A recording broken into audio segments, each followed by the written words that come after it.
Delvis-Valentine, Branson-Wright, the Sports Brothers. We have a one-on-one interview with Charles Barkley. We have an interview with Charles Barkley, and it wasn't terrible. And it's coming up next here on WOVU 95.9 FM.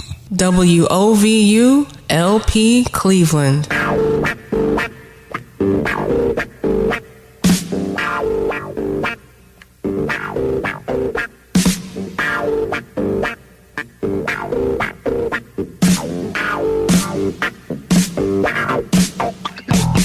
Welcome to a special edition of the Sports Brothers Show. Back with my brother, Delvis-Valentine. I'm Branson-Wright.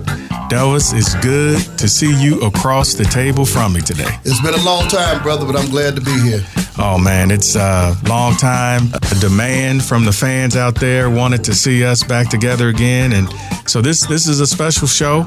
We have a couple good guests on today. Just good? Just good. Well, depending on where you're coming from. The first guest coming to the show is going to be Braylon Edwards, former wide receiver of the Cleveland Browns. He was the third overall pick in the draft that year, and he was a really good player for Michigan, really good receiver. I mean, he was the first wide receiver in the Big Ten to have 1,000 yards 3 straight years.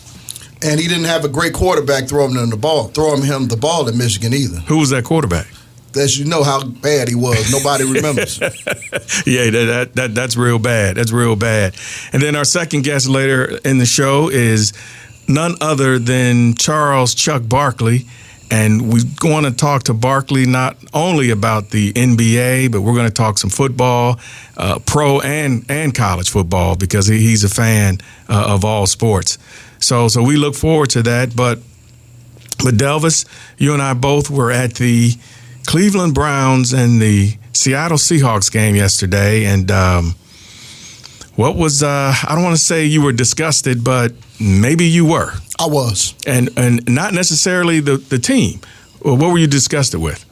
The coaching and the quarterbacking was terrible. Unacceptable. You can't, as far as the coach, you can't go 0-3. You've had 3 home games and you've lost all 3. The crowd was into every game. You've had a chance to beat the Rams. The Rams haven't done anything since that Cleveland game. You had a chance to beat Seattle. You gift wrapped that. And the first game against the Titans, you were in the game and then the bottom fell out. And we see that Marcus Mariota is not even, he got pulled. He's not even starting quarterback anymore. He's so bad. So I blame this on the coaching and also Baker Mayfield, who's proven he talks better than he's playing at this particular time. The one thing that I didn't understand about Mayfield is that, you know, he has done a lot of talking. He had a great rookie season. I mean, rookie of the year. He was accurate, and that's one of the reasons why he was drafted, because of his accuracy. But it seems that there's been a sophomore jinx. He's not hitting receivers. He's throwing behind receivers, and sure, there's been some interceptions that have bounced off some of the receivers' hands, but I think one of his qualities, especially when he was at Oklahoma, Delvis, is that he would throw the ball away. If somebody was covered, he'd throw it away, and he even did that quite a few times last year. But it seems that he's so intent on forcing things this year. He's as you always say, he's out of his hookup. So I don't understand what has happened to him over the year. People have a book on him now, and I think one problem that people say that he's a one-read quarterback. He looks at his read, throws the ball. But they'll kill you. They'll kill you. And then he's throwing the ball consistently behind his receivers, and he's saying he's trying to protect the receivers. No, if you're going to throw the ball, throw it in front of him and throw it low. That protects the receiver. I mean, Josina Anderson, your friend Josina Anderson, made a great point. Why is it that you need a clinching score and you're throwing the ball to Hilliard? What's his name? What's his name? He don't know his name. He doesn't even know who his name is. Number 25. Yeah, we need a card with a list here. But your point is taken. Throw the ball to the people you paid all the money to. Why was he in the game in the first place? You have Nick Chubb, you have, and Antonio Callaway redeemed himself. He had a good game. You have Jarvis Landry, and you have Odell Beckham. And you have this guy, a backup running back, who, by the way, if you look at the game stats, yeah, he had a big kickoff to open the game. Had another good kickoff return after that. But as far as the offensive line of scrimmage, they didn't give him a carry. He didn't catch a pass. Where they do that at? Well, certainly they do that in Cleveland. And one of the things that you and I pointed out before was Wilkes was doing a very good job with what he had as far as the defense is concerned. But at some point, Ward has to come back. I mean, when is he going to come back? Because if the one thing about the Browns and which has hurt them in the past, they had never really had a lot of depth. And certainly now that depth at the defensive backs is definitely showing up. So Ward needs to come back to at least help what's been happening on defense. But I'm not going to put all the blame on the defense. I mean, the offense had plenty of times to score. As we said before, the play calling was questionable. Give Chubb the ball a lot more than you have, especially inside the 5, trying to be cute. I mean, what happened in the Super Bowl with Seattle? Which, why didn't they give the ball, run the ball, when they were at the 1 and then trying to be cute? So it's just going to be interesting. They have a week off to think about it, and then they go to New England, and then they go to Denver, which is not an easy game. But this is something that the Browns need to turn around. And for those who keep continuously saying that, well, the second half of the season they have an easy schedule and they're going to turn it around. But if you keep starting this habit of losing, it'll carry over. Also, you have to look at, are these issues fixable, and are they immediately fixable? And even not to totally change a subject, but to change the subject. Then it's preseason, but then you watch the Cavaliers play the Celtics. When I turned on the TV, they were down by 40. They lost by, I think, 47. Even in preseason, that's terrible. Yesterday was just a terrible day for Cleveland sports. It was, and you don't want to. This either game is about habits, so you want to form some good habits for the Cavs going into the regular season and for the Browns going to the second half of the season. Well, I think it's time for us to take a quick break. But before we take the break, now, I know that you're a connoisseur of turkey ribs. Now, where do you go if you got the taste for some turkey ribs? And I know you have the taste for some turkey ribs. So where do you go? Yeah, I do. But I'm going to tell you about the turkey ribs after we come back from the break. Okay, we'll be right back. Hi, this is Hanford Top Dog Dixon. You're listening to the best sports show in town, WOVU 95.9 FM. We are WOVU 95.9 FM. Our voices united. United to enhance our community. United to be a beacon of hope. United to empower our community. WOVU 95.9. The Box Spot Open Air Market has been open every Saturday. But starting October 17th, the retail spaces, businesses here to serve our community, officially opening on October 17th at 11:30 a.m. The Box Spot Open Air Market official grand opening. Come and celebrate with us at the ribbon cutting October 17th with our special guests, Ward 5 Councilwoman Phyllis Cleveland, Mayor Frank Jackson, and many more distinguished members of our great community. And check us out, our special musical guests, Carlos Jones and the Plus Band. Work, Sonora, work your body line. Work.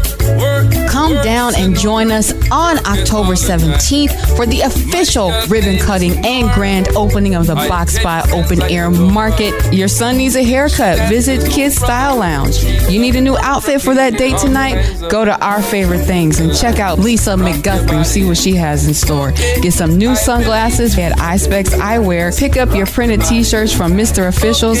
Eat some lunch at JB's Grill. Then go ahead and get your nails laid and slayed at Touch of Rain Chain Nail Salon. And get that treat for later from Candy Cupboard, all right there at East 81st and Kinsman Road. Great food, great music, great things to buy, and a great time right here. You don't have to go anywhere. East 81st Street and Kinsman Road, October 17th. Be there at the Box Spot.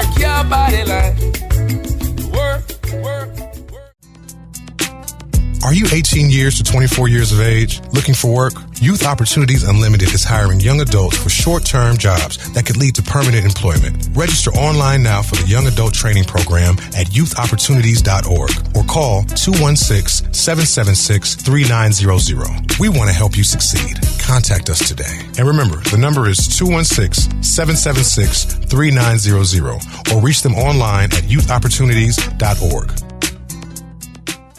Hey, let me ask you a question. What's up? WOVU plays the best music, right? Yeah. And WOVU has the best talk shows and information for the city? Yeah. Well, now WOVU 95.9 FM has the best website to match.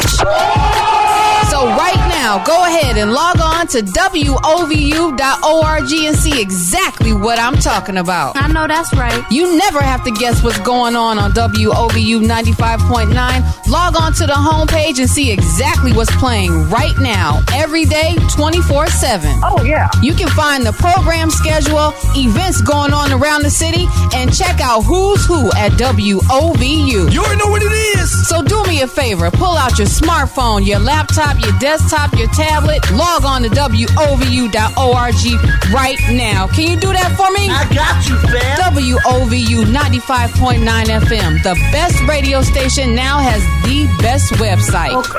WOVU.org. Check it out. Delvis-Valentine, Branson-Wright, the Sports Brothers. We have a one-on-one interview with Charles Barkley. We have an interview with Charles Barkley, and it wasn't terrible. And it's coming up next here on WOVU 95.9 FM.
Welcome back to the Sports Brothers. We have Charles Barkley on the line. Hey, Charles, how you doing? I'm good, man.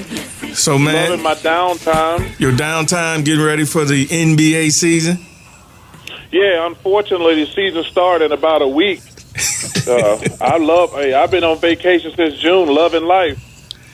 Hey, man, it seems like the NBA never ends, but you guys will be back in the studio really soon. So, looking at some of the preseason games, what are some of the teams that stand out to you? I wouldn't turn my TV on to watch a preseason game. Are you kidding me? I'm not watching that junk. Dude, I'm not paying attention. I mean, listen, in the Eastern Conference, Milwaukee and Philly are the two best teams by far. Boston's going to be decent, but Philly and Milwaukee are the two best teams. In the West, Utah going to be good. Denver's going to be good. Both LA teams going to be good. Portland's going to be pretty good. Houston's going to be much-watched TV to see how those two guys going to work together. I haven't even got to the Spurs. Man, the West, I don't know. I got no idea who's going to win the West. It's going to be fun watching, though. Chuck, man, it's a pleasure talking to you. I miss talking to you, man. I wish these Cavaliers could get good so you can come back to Cleveland, man. You know, I said the same thing when LeBron left Miami. There was a good chance I'll never go to Miami again. And I said when LeBron left Cleveland, as much as I love Cleveland, there's a good chance I might not ever see y'all again. Well, we're going to have to fly and hang out with you. Chuck, what can be done as far as the balance of power? Because there's really an imbalance, and it's been that way for a few years. It's a lot of good teams in the West, and for a while it was just Cleveland was just the only ones that were good in the East. And now you have a couple of good teams, but you just named about 6 or 7 excellent teams in the West. So what can be done to help this balance between East and West? Well, I don't think there's anything they can do about it, to be honest with you. You know, LeBron, you know, he changed his thing where you know, all the stars want to play together now.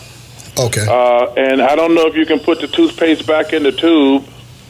And, you know, you just got to hope that you can draft well. I mean, because, you know, you got KD and Kyrie, you know, they decide they want to play together. And they go to Brooklyn.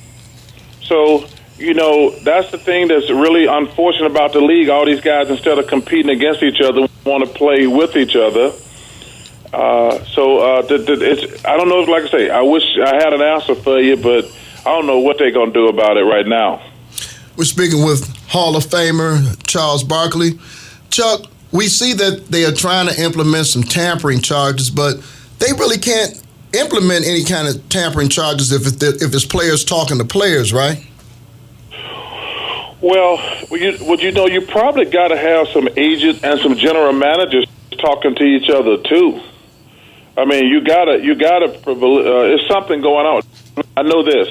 Them NBA owners ain't gonna sit back and let these guys just dominate their league. I think I told you. There's no doubt in my mind that they're going to have a lockout because you know how these owners are.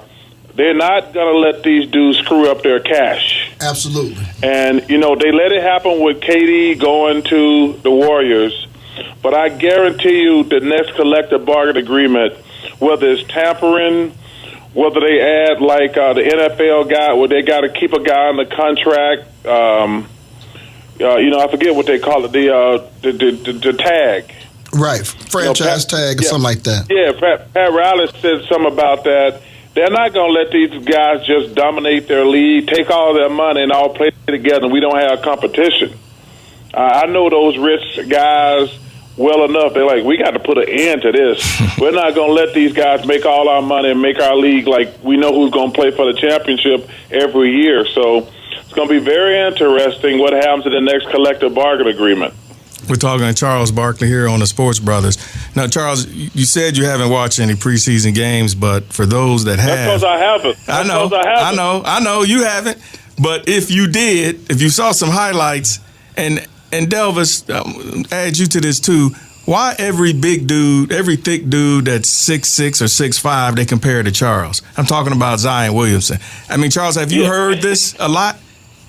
I've heard it a lot for the last, obviously, all last year when he was playing at Duke. I mean, every little midget power forward, they compare him to me. Listen, I think the kid is very, very talented. Seems like a great kid, too. I wish him nothing but the best. First of all, I hate when they compare any players to guys who already played and who've been great players. It'll play out. Like I say, I hope he's great. But he seems like a great kid, too. Hey, you know what? Even because the West, I don't think there's any bad teams in the West. New Orleans going to be pretty good. The Sacramento Kings going to have a good team. Yes. So I tell you what, the West going to be crazy. What's going to be interesting about LeBron and the Lakers is how healthy him and AD can stay. Because, he got away with that stuff in the Eastern Conference because he only had to beat one or two teams in the playoffs. But you see what happened in the West. The West is no joke. He don't intimidate anybody out West. So can him and AD stay healthy? And also with Kawhi and Paul George. Paul George is already hurt and going to miss the beginning of the season. And you remember last year, Kawhi load managed 22 games in the Eastern Conference. That won't work in the West. Right. If Kawhi misses 22 games in the West, I don't even know if they'll make the playoffs. So this is going to be fascinating how this thing plays out. I tell you, hey, Utah and Denver, man, don't sleep on Utah and Denver. I think one of them might be my favorites coming out of the West. That's a bold prediction. Chuck, let's switch gears because you're one of the few people of prominence that will address race, and you address it head on. You even had a wonderful series that was televised when it came to race and race relations. We're coming next year, potentially could be the most important election as far as race relations are concerned because they're getting worse day by day with this current administration. Are you hopeful that we will turn the corner as a country and just get along with each other? Well, it's a shame that, race is a big deal to me growing up in Alabama. That's one thing that my grandmother made me learn, because they bombed the black church in Birmingham the year I was born. And obviously we know about the Montgomery and Selma things. Right. So race is a real serious subject. And, it's a shame that I'm 56 now. We still got this same BS going on. It's amazing. Think about that. I'm 56 years old, and the year I was born, they bombed the black church, which is probably the lowest you can go as a human being. Absolutely. That's as low as you can go. But then you got Selma and Montgomery, and 56 years later, we still got this same crap going on. That being said, man, these Democrats, and I'm a Democrat, I don't know what the hell going on, man. We can't find one good candidate, man. We can't find one good candidate to beat this dude. I went to the debate in Detroit a couple months ago, and I left there saying, this dude gonna win again. It's too many. You win again. But they had like 12 people or 10 people doing a debate, and then they have one now that they're doing 12. It's like, what? Like, listen. You know how they always say, if you got two quarterbacks, you ain't got one. Yes, sir. Yep. You know damn well if you got 12 candidates, you ain't got one. Right. That's worse than having two quarterbacks. Is it any of them that kind of at least piques your interest where you might want to learn a little bit more, or is this just like, come on, let's get it together, Democrats? Well, I started out supporting Julian Castro and Pete Buttigieg. Okay. Those are the two guys. I went to Detroit. I studied them from a distance. I wanted to see them up close and personal, but clearly they're not getting any traction. Okay. So I like Joe Biden, but I think he's too old. Same thing with Bernie Sanders. But Bernie Sanders is actually older than Joe Biden. Right. So I just don't know. Elizabeth Warren, I just think America, I don't know if they're ready to elect a woman. Right. To be honest with you. Elizabeth Warren is, she's there, but I just don't know if America's ready for a woman. So I just don't know. I wish we could do something because, I'll tell you guys this, and I'm waiting on one of these candidates to say it, but they ain't got no courage. But I'll say it because I ain't worried about getting fired. I'm hoping they fire me. Hey, I tell people, I'm hoping I get fired. They got to pay me. But can you imagine? I mean, I want y'all to think about this. I think about this from the Sam Jackson, Matthew McConaughey movie, A Time to Kill. Yes. Can y'all imagine? Think about everything that's happened since this dude been president. Can y'all imagine a lot of people going to jail, paying off hookers and things like that? Can you imagine what America would be doing if Barack Obama was doing this stuff? Oh, my God. Yeah. I mean, think about that. You said it right. Oh, my God. I tell my friends, I said, man, this is crazy. But you know what's crazy? Can you imagine if Barack Obama was doing the stuff Trump was doing? You know how crazy these people would go? Oh, yeah. And I'm like, they'd be like, oh, hell no, he's got to go right now.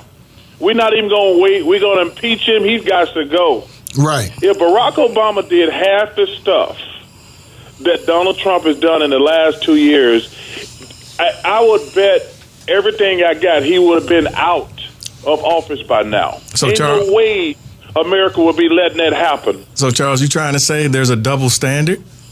Of course there's a double standard. Yes. Of course there's a double standard. And you know what? And it's really sad.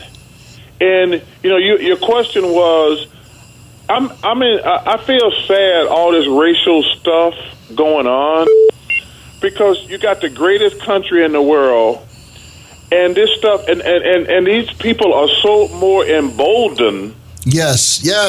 I mean, they're so more emboldened. I mean, like I don't remember. I mean, obviously, racism is this, always has, always will.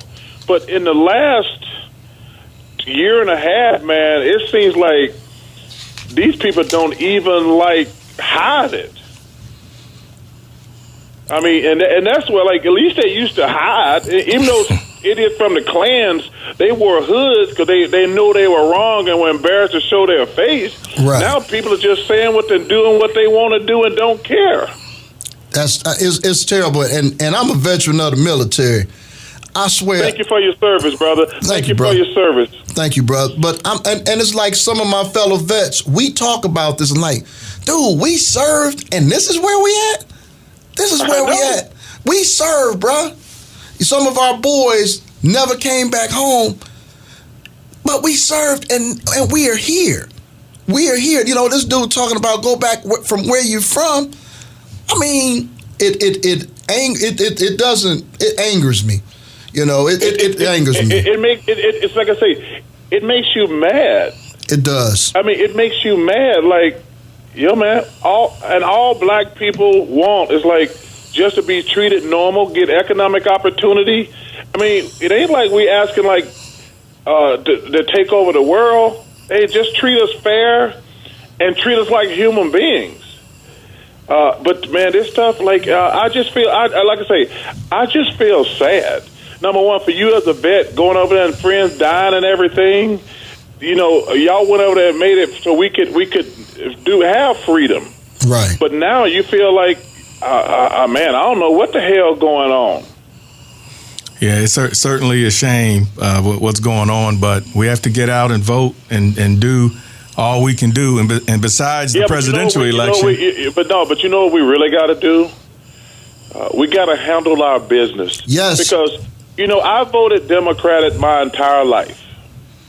And what I said at the debate was, and I stick by, I said Republicans don't care all about black folks, number one.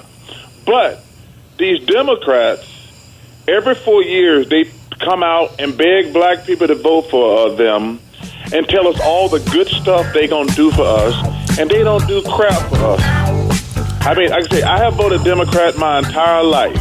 And other than the simple fact that I could dunk a basketball, and we've had a bunch of Democratic presidents and things like that, but I just think the system is so flawed, and these Democrats, we vote for them every 4 years, and we don't hold them accountable. I mean, we can't vote Republicans. They just don't care at all. They're just going to take care of rich people. Right. But we have not been holding these Democrats accountable. They come out every 4 years and ask us to vote for them, and then we don't see them again for another 4 years. And you know, the killing part, bro, you said that statement, and some of these so-called, I'm using these air quotes, woke people tried to criticize you about it, but when you look at it, you 100% on the real, because that's exactly what happens. Like some of them, like the mayor of Cleveland, I see him in some of them bars in the hood, and won't see him in there again till 4 years later, and the scene repeats itself. And I can never understand some of these so-called woke folks. You know what I'm saying? You know what I'm talking about, B. They woke. They say, Charles Barkley, here, Uncle Tom, Charles Barkley, this. I'm saying, wait a minute, what did he say that was wrong? Well, first of all, listen, I don't worry about them fools. You know, listen. You know, I tell them, I says, hey, listen, I'm a very private person. What I do, right? But if you want me to, if you want me to come tell you, I says, hey, when I gave $3 million to 3 historically black colleges, y'all didn't call me and say, man, that was really cool. You helping black kids. When I gave $2 million to my high school, to my college, for them to recruit black kids, nobody called me and said, man, he's doing a lot of good for the black community. When I gave $1 million to black women in Alabama last year for IT startups, and $1 million to young black men to learn to be carpenters, electricians, and plumbers, I didn't hear any black people calling me, man, thank you for living the cause. But I'm going to say what the hell I want. They can't do nothing to me. I told you. Hey, listen, John Thompson said something to me one time. He said, you wear your blackness well. I said, I know I wear it well. I ain't going to worry about people who criticize me. I said, I know it goes with the territory. That's why I save my money, so I can do and say what the hell I want to say. Hey, and thank you for doing that, Charles. Hey. I'm gonna keep doing it. Yeah, I'm gonna keep doing it. I don't talk a lot about what I do, because I get sick of people asking me for money. I said, but if you want me to get real, hey, I didn't have to give $3 million to 3 historical black colleges. I'd rather have my $3 million, but I'm actually putting my money where my mouth is. That's right. And I said, when I did that thing in Alabama last year, I said, I want these young black women, and I said a joke. I said, hey, we don't need no hair salons and restaurants. We need y'all in IT. And I say, I'm going to give y'all $1 million, but it's only going to go to IT. We ain't opening up no more restaurants and hair salons, because this is a new century, and we need to be in the IT field. That's where the world is now. And when I gave those young black men $1 million, I said, hey, guys, we ain't all going to play in the NBA. We ain't all going to play in the NFL. What's wrong with being a carpenter, electrician, and plumber? It's a great living. You sleep good at night. You don't have to worry about nobody bothering you. Y'all need to learn to be carpenters, electricians, and plumbers. So, listen, I put my money where my mouth is. And let me tell you something. I never worry about these quote-unquote activists or these people who say they woke. I says, yeah, that sounds good, but what you doing? What you doing? Yeah, you can get on TV and rail on the system, but what are you actually doing? I said, I'm actually doing some stuff. And if you don't like me, hey, I can live with that. Hey, I said, I can live with it. I ain't mad. You just one less autograph or one less picture I got to take. Hey, Charles, thanks, man, for all you do, man, especially coming on our show. But before we let you go, the Browns, there was a lot of hype for the Browns coming into this season, and we don't know what happened. What do you see from your point? You think you can talk your way to being good. You actually have to go out and play and be good. You can't talk your way to being good. Let me tell you what happened, guys. My first year, we got to Phoenix. And I hate to bring me in because I don't want to be like talking about me, but it's a fact. So we start the season. Everybody's picking us to play the Bulls for the championship. We come out the first month of the season, and people just punching us in the mouth. Just punching us in the mouth. And I said, guys, y'all don't know what it's like to be a good team, do you? Nobody's ever picked y'all to do good. They say the Phoenix Suns are a cute little team, but they're not for real. So y'all know everybody picking us to win the West. It's different when people expect you to be good. And I says, we got to change our mentality. We got to start punching people in the mouth. Because I said, listen, they're coming for our head because people think we got a good team. And we actually, I had a team meeting after one of the games. Actually, we played the Bulls. And I know Michael Jordan well enough. Because we had some conversation. He said, I think y'all coming out the West. I said, we coming out the West. I said, I already told you that. We coming out the West. So we play the Bulls. Michael comes in and he punches me and everybody else in the mouth. They beat us by 20. And after the game, I said, guys, we need to have a team meeting. I says, everybody's picking us to win. We can't talk our way to get into the finals. We got to play our way to the finals. And there's no doubt in my mind, watching the Browns, you go back and look at the first game.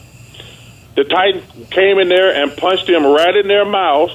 And then, remember my man said? And first of all, they ain't won a game since then, number one. So you can see they had been hearing all that stuff about the Cleveland Browns all summer, how good they're going to be and everything. And they're like, hey, man, these are the same old Cleveland Browns. They think they can talk their way to being good. And you can't talk it, man. You got to play.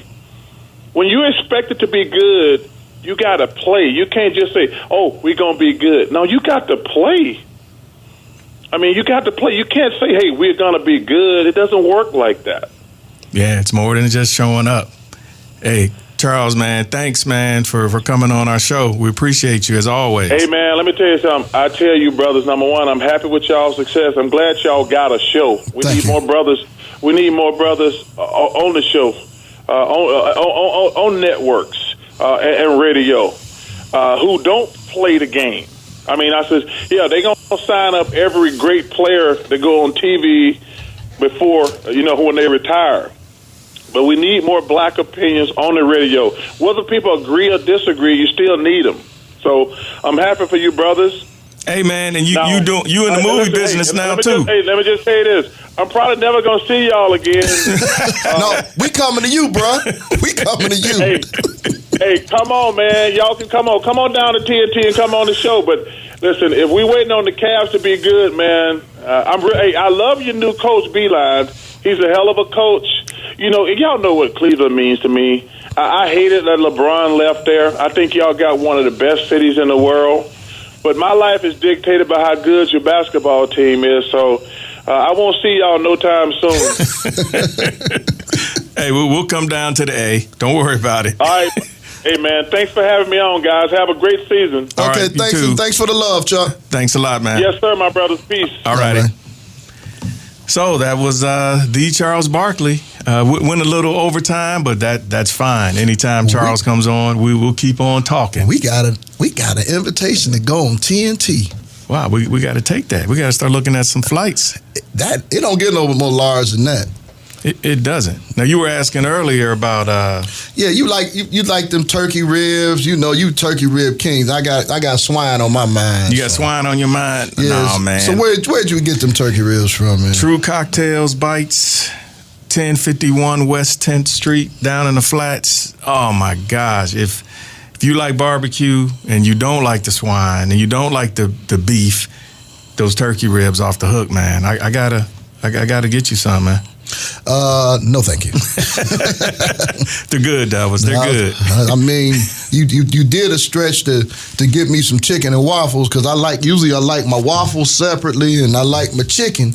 I want chicken. I'm a chicken dude. So you like chicken and waffles? Yeah, I like chicken and waffles. Yeah, you had taken me to Chicago chicken and waffles, and I was very, very, very like, man, I gave you the raised eyebrow, like, dude, you got waffles, they go with sausage and bacon and syrup. Ain't that right, ace producer TC? Oh, she shook her head. No, it goes with chicken. And then, especially good chicken. And then you had me go get a breast of chicken on a waffle. And I know that they say Roscoe's and stuff, but, when I went to Chicago chicken and waffles, I was with you, and You know, I have to admit, it changed my mind. I still like my sausage and bacon because I like swine. Well, it's on Prospect, so you make sure next time we get together after a game that we go to Chicago's Chicken and Waffles. Well, let's take another break, bro. Let's take another break, and we're going to come back. We're just going to talk. Listening to the Sports Brothers. We'll be right back. Hello, this is James Box, a.k.a. Jamal Israel, from Jim Brown's American Peace Squad and the Black Guard Keepers of the Community. You're listening to WOVU 95.9 FM. You already know the Box Spot Open Air Market has been open every Saturday, but starting October 17th, the retail spaces, businesses here to serve our community, officially opening on October 17th at 11:30 a.m. The Box Spot Open Air Market official grand opening. Come and celebrate with us at the ribbon cutting October 17th with our special guests, Ward 5 Councilwoman Phyllis Cleveland, Mayor Frank Jackson, and many more distinguished members of our great community. And check us out, our special musical guests, Carlos Jones and the Plus Band. Work, Sonora, work your body line.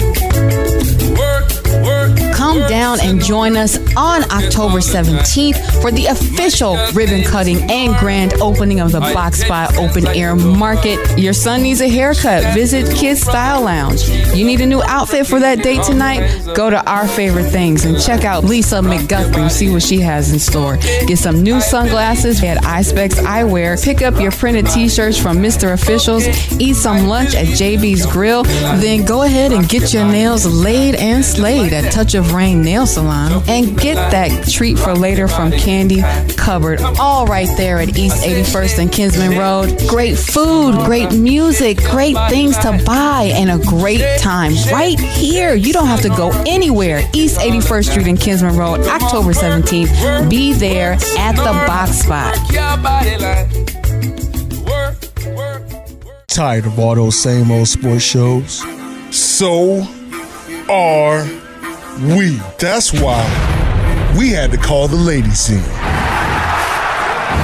What's up, Cleveland?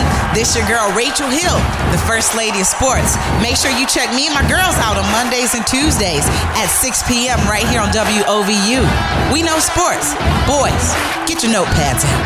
Hurt in the huddle on 95.9 FM.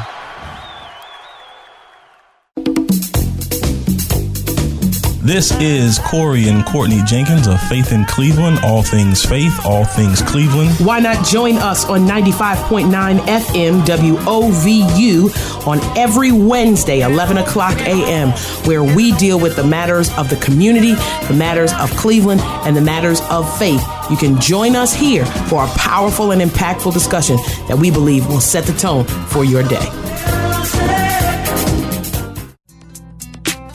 Are you 18 years to 24 years of age? Looking for work? Youth Opportunities Unlimited is hiring young adults for short-term jobs that could lead to permanent employment. Register online now for the Young Adult Training Program at youthopportunities.org or call 216-776-3900. We want to help you succeed. Contact us today. And remember, the number is 216-776-3900 or reach them online at youthopportunities.org.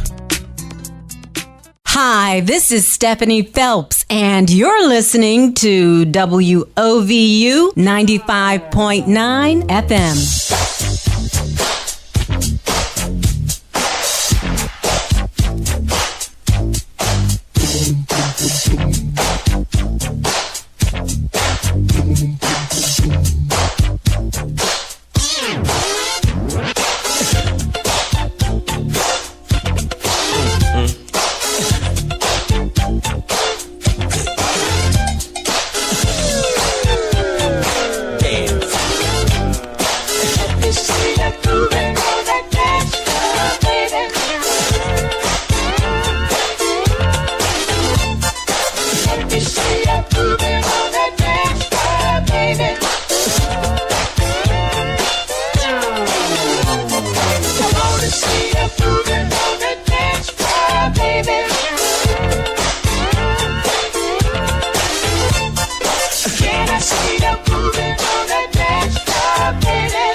I like your style. Just don't understand what you're doing to me. The way you move your hips from side to side.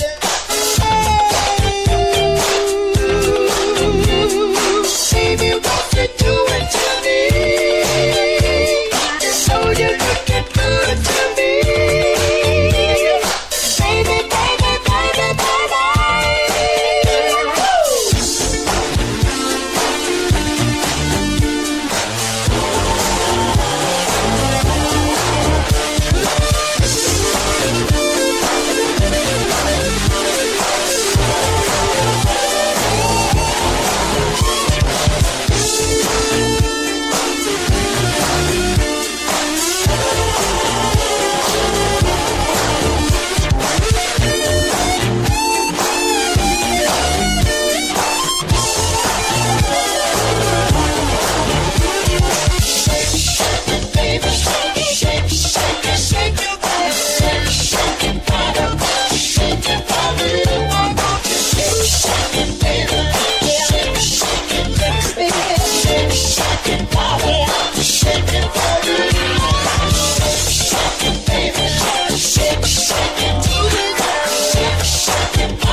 Welcome back to the Sports Brothers Show. Delvis, Charles is Charles.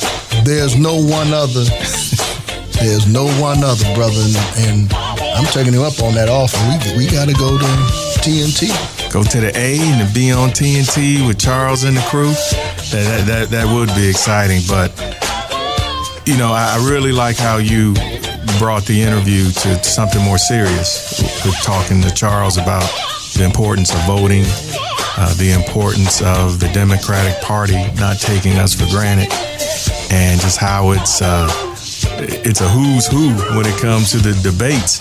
And I'll be glad when they get this down to 2 or 3 people because you need just like in sports, you need a scorecard to see who's out there. So many people.